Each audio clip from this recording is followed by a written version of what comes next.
दोस्तों, अॼु असां वेठा आहियूं नज़म जे हिकु ख़ूबसूरत शाइर साहिब सां।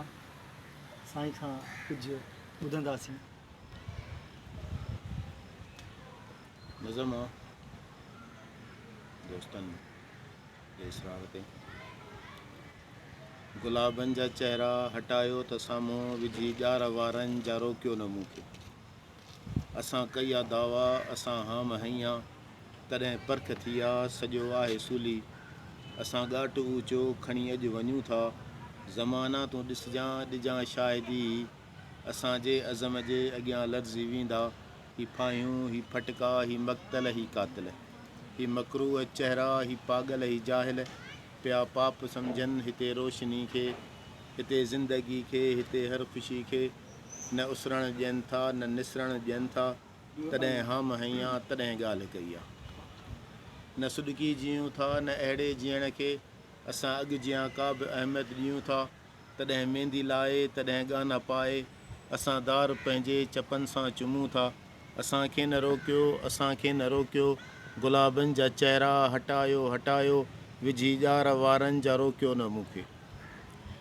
असांजे लहू मां लखें लाल फुटंदा, इहे दोद दूल्ह दरिया ख़ान थींदा। इहे होशू हेमूं बिलावल जा वारिस, इहे ॼाम नंदे मठन रूप लेजां। ॾेई सिर खे ॾाहर जे धरतीअ मथां पोइ शहीदनि जे सुन्नत खे जियारे छॾींदा। इहे कूड़ जी काक केरे उखेड़े, मुहबत जे मूमल जा ज़ंजीर टोड़े, कंदा सिंध आज़ाद पंहिंजी अमड़ खे, जिते रोशनी ज़िंदगी ऐं ख़ुशी आहे, मगर ॾाढ हेठां जा दॿिजी वई आहे।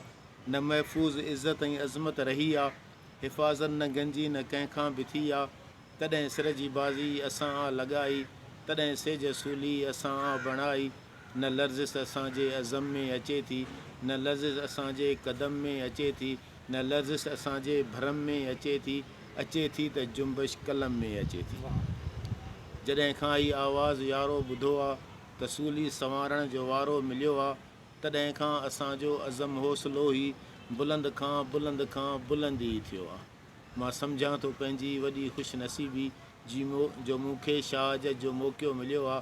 तॾहिं ई त यारो अव्हांखे चवां थो, गुलाबनि जा चेहरा हटायो हटायो, विझी ॼार वारनि जा रोकियो न मूंखे।